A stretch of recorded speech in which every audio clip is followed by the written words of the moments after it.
Hello everyone, কেমন আছেন আপনারা সবাই? আশা করি সবাই ভালো আছেন। চলেন আজকে একটা আপনাদের সাথে দাওয়াতের ব্লগ শেয়ার করি। আমার জামাইকে আর সাথে আমাদের সবাইকে দাওয়াত দিছিল আমার খালার মামি। আজকে সেখানেই যাব।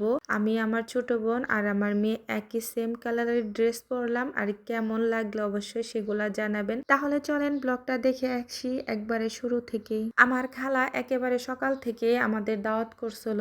এই যে এখানে হচ্ছে হালুয়া, রুটি, মিষ্টি এগুলা আনছিল আগেই। তো আমার খালা এগুলো খাওয়ার জন্য আর কি আমাদের বলছিল সকালকার নাস্তা হিসেবে। এমনিতে আমরা সকালে খাই না, তারপরেও খালায় অনেক বারবার ডাকাডাকি করাতে, ফোন দেওয়াতে আসছি। এই যে সকালবেলা খালায়, আমি, মামি সবাই মিলে আর কি একসাথেই খাচ্ছিলাম। আমার খালার বাড়ি, মামুর বাড়ি আর আমার বাবার বাড়ি এলাকা যেখানে আমার বোন আর কি বাড়ি করছে, এটা কিন্তু একসাথে সাথে একেবারে 2-3 মিনিটের রাস্তা এরকম। তো আমার খালা আর কি আমাদের সবাইকে দাওয়াত করছিল দুপুরে, কিন্তু আমার জামাই আসছে সেই রাতের বেলা। আর এগুলা হচ্ছে এই যে দুপুরে যে আমাদের দাওয়াত করছে ওগুলা রান্না বান্না করতেছিল। তো আমার মামি বলছিল আমাকে রান্না করতে, কিন্তু আমি রান্না করি নাই। আমার মামি বলছিল তোমার হাতে রান্না অনেক মজা, রান্না করো। আমি বললাম না, আপনার হাতে রান্না বেশি মজা, আপনি রান্না করেন, যেহেতু আমরা দাওয়াতে আসছি। দাওয়াতে আসলে কি হবে, ওই যে বাড়ির কাছাকাছি তো তো এখানে মামির বাসায় বেশিক্ষণ আছি। তো ওই যে এখানে আমার মামি ওই যে রোস্ট রান্না করতেছিল, তো আমি ভিডিও করতেছিলাম, করতেছে যেমন দেখতে সুন্দর হয়েছিল, খেতে অনেক মজা হয়েছিল। যদি কেউ বলেন অবশ্যই রেসিপিটা দিতে পারবো।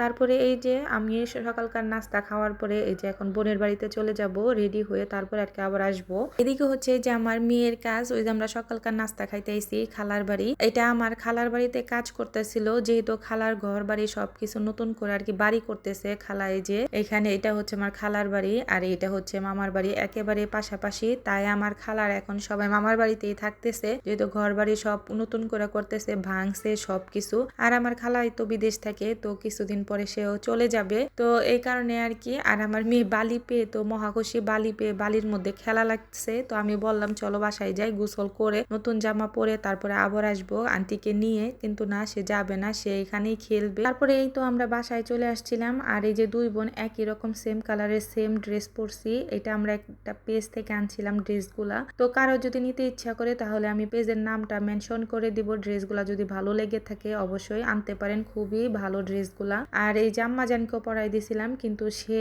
আমাদের জন্য ওয়েট করে নাই, সে চলে গেছে তার নানির বাড়িতে একাই। আমরা এই যে রেডি হয়ে চলে আসছি, এখন খাওয়া দাওয়া করার পালা। আর আমার হাজবেন্ড আসে নাই, তাকে যে দাওয়াত করছে সে দুপুরের খাবার এসে রাত্রের বেলা খাইছে। আর আমরা এখন সবাই মিলে, খালা, মামি আর আমার আরো খালাতো বোনেরা তো আর হাজবেন্ড, আমরা সবাই মিলে একসাথে এখানে অনেক মজা করে তারপরে খাইতেছিলাম। খাওয়াটা তো কিছুই না, কিন্তু একসাথে বসলে কত রকম যে কথা হয়, কত যে মজা হয়, সেইটাই সবচাইতে বড় কথা। তা আমি আবার আমার প্লেটটা একটু সাজাই নিছিলাম এই যে এরকম করে। তারপরে প্রথমে আমি এই প্লেট থেকে আমার আম্মা জানকে খাওয়াই দিব, তারপরে নিজে খাবো। খাওয়া দাওয়া শেষ করে আমরা এই যে মামিদের ছাদে আসছিলাম একটু ভিডিও করতে, ছবি তুলতে এখানে। তাই আর কি ওই যে একটা রিলস ছাড়ছিলাম। আমরা তো আর কি সামনে আসি না, ক্যামেরার এতটা কমফোর্টেবল না, তো তাই দুই বোন আর কি জুতার ভিডিও করলাম। তিনজনে শখ করে একই রকম ড্রেস পরলো, ভিডিও আর করতে পারি নাই। তারপর রাত্রের বেলায় যে আমার আব্বাজান আর তার আব্বাজান আসছিল, মানে আমার হাজবেন্ড আর আমার ছেলে আসছিল এই যে দাওয়াত খেতে। তাদেরকে দুপুরের দাওয়াত রাত্রের বেলা খাওয়া লাগছে,